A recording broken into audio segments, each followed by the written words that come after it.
ہمارے channel Urdu moral story میں خوش آمدید۔ ہمارے چینل سے روزانہ آپ کو سچی اسلامی کہانیاں سنائی جاتی ہیں۔ ان کہانیوں میں کوئی نہ کوئی ایسا سبق چھپا ہوتا ہے جو آپ کی زندگی سنوار سکتا ہے۔ آج کا واقعہ بھی ایسا ہی ہے۔ چلیے سنتے ہیں آج کی کہانی۔ میں ایک فائل کے مطالعے میں غرق تھا کہ موبائل بجنے پر چونکا۔ اسکرین پر جگمگاتے نمبر کو دیکھ کر میرے چہرے پر مسکراہٹ دوڑ گئی۔ میں اس وقت اپنے آفس میں بے حد مصروف تھا۔ ایسے میں کسی اور کی کال ہوتی تو شاید میں اسے وصول نہ کرتا، لیکن یہ نمبر ہی ایسا تھا کہ ساری مصروفیات ایک طرف اور انسا کی کال ایک طرف۔ میں نے فائل ایک طرف رکھی اور کال اوکے کر دی۔ دوسری طرف سے انیسا کی گھبرائی ہوئی آواز سنائی دی۔ سلمان، میں اس وقت بہت پریشان ہوں، تم فوراً آ جاؤ، ضروری بات کرنی ہے۔ میں نے کہا میں مصروف ہوں، پر وہ بولی خدا کے لیے آ جاؤ، میری جان پر بنی ہے۔ میں نے کہا ٹھیک ہے، میں لنچ کے وقت آ جاؤں گا۔ بولی نہیں، تم ابھی اور اسی وقت چلے آؤ، ورنہ میرا مرا ہوا منہ دیکھو گے۔ میں نے کہا مرے تمہارے دشمن، تم ضد بہت کرتی ہو، حالانکہ میں اس وقت بہت مصروف ہوں، لیکن تمہاری خاطر اپنی ساری مصروفیات چھوڑ کر آ رہا ہوں۔ میں ایک ادارے میں اعلیٰ عہدے پر فائز ہوں، تنخواہ بھی بہت اچھی ہے، اس لیے پوش علاقے میں ایک چھوٹے سے بنگلے میں رہتا ہوں۔ میرے 2 بیٹے اور ایک بیٹی ہے جو شہر کے مہنگے پرائیویٹ سکولز میں زیر تعلیم ہیں۔ میرا بینک بیلنس بھی معقول ہے، زندگی ہر لحاظ سے اچھی گزر رہی ہے، لیکن کہتے ہیں کہ برے مردوں کو بچے اپنے اچھے لگتے ہیں اور بیوی دوسروں کی۔ یہی حال میرا بھی تھا۔ میں اس حد تک گر گیا تھا کہ گھر میں خوبصورت بیوی ہونے کے باوجود دوسری عورتوں کو ہوس بھری نظروں سے دیکھنا میری بری عادت بن گئی تھی۔ انیسا سے دوستی میری موبائل پر ہی ہوئی تھی۔ اس روز آفس میں فارغ بیٹھا تھا کہ ایک غیر مانوس نمبر سے مجھے کال آئی۔ میں شاید اٹینڈ نہ کرتا، لیکن فارغ تھا سو کال اٹینڈ کر لی۔ دوسری طرف سے کوئی خاتون تھی۔ خیر خیریت کے بعد میں نے پوچھا کہ آپ کون ہیں، تو بولی میں گھر میں اکیلی تھی، سوچا کسی سے بات کر لوں۔ وہ ایسی شاعرانہ باتیں کر رہی تھی کہ میں بھی اس سے باتوں میں کھو سا گیا، اور پھر ایسے ہی اس سے بات چیت بڑھتی گئی۔ ایک بات سے 100 باتیں نکلتی گئیں، اور یوں ہماری بات ملاقات تک آ پہنچی۔ جب تک اس کا فون نہ آ جاتا میں بھی اس کے لیے بے چین رہنے لگا۔ اس کی آواز میں جانے ایسا کیا سحر تھا کہ میں ہر وقت اس کی یادوں میں کھویا رہنے لگا۔ وہ اکثر مجھے اپنے گھر پر بلا لیتی۔ انیسا اپنی آواز کی طرح خود بھی بہت خوبصورت تھی، کم عمر تھی، شباب اپنے عروج پر تھا، جو بھی اسے دیکھ لے اس کا بہک جانا یقینی تھا۔ مجھے خود پر بڑا دعویٰ تھا، لیکن میں بھی اس کے پاس آ کر بہک گیا۔ مجھے خود پر ناز تھا کہ اس کا قرب میسر آ گیا۔ انیسا گھر میں اکیلی ہوتی تھی، مجھے اس پر ترس آتا کہ وہ کس قدر مظلوم ہے۔ اس کی بوریت دور کرنے کو سسرال کا کوئی بھی شخص وہاں اس کے پاس نہ ہوتا۔ مجھے دیکھ کر خوشی سے کھل اٹھتی۔ انیسا سے قربتیں بڑھیں تو میرا کام متاثر ہونے لگا، لیکن مجھے کسی چیز کی پرواہ نہیں تھی۔ مجھے یہ کہنے میں کوئی عاد نہیں تھی کہ میں لاپرواہ ہو گیا تھا۔ آج انیسا کی گھبرائی ہوئی آواز نے مجھے پریشان کر دیا، اس لیے میں فوراً تمام کام چھوڑ کر دفتر سے نکلا اور اس کے فلیٹ کی جانب روانہ ہو گیا۔ میں جلد سے جلد اس تک پہنچ جانا چاہتا تھا، لیکن سڑکوں پر ٹریفک جام تھا، اس لیے مجھے شدید کوفت کا سامنا کرنا پڑ رہا تھا۔ اس دوران انیسا کی کئی کالز آ گئی تھیں۔ میں نے اسے یقین دلایا کہ میں بہت جلد اس کے پاس پہنچنے والا ہوں۔ ابھی 10 منٹ کی مسافت باقی تھی کہ اچانک میرا موبائل بج اٹھا۔ مجھے لگا انیسا کی ہی کال ہوگی، لیکن میں نے دیکھا تو وہ میری بیوی کی کال تھی۔ وہ بھی مجھے گھر آنے کا کہہ رہی تھی، بہت گھبرائی ہوئی تھی۔ کہنے لگی حمیرہ سیڑھیوں سے گر گئی ہے، اس کے سر سے خون بہہ رہا ہے۔ حمیرہ میری بیٹی تھی۔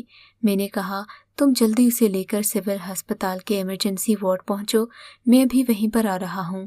میں نے اپنی گاڑی کا رخ سول ہسپتال کی طرف کر دیا۔ سلمیٰ ہسپتال کے گیٹ پر ہی مل گئی۔ حمیرہ کی قمیض خون سے سرخ ہو رہی تھی۔ سلمیٰ میری بیوی نے اپنے ہاتھ سے حمیرہ کا سر دبایا ہوا تھا تاکہ زیادہ خون نہ بہہ سکے۔ میری بیٹی کو ایمرجنسی وارڈ لے جایا گیا۔ اس دوران 2-3 بار پھر انیسا کی کال آئی، لیکن میں نے کال کاٹ دی۔ سلمیٰ بار بار میرے موبائل کی طرف دیکھ رہی تھی۔ میں نے اس خوف سے کہ کہیں بیگم کو کسی قسم کا شک نہ ہو جائے موبائل ہی آف کر دیا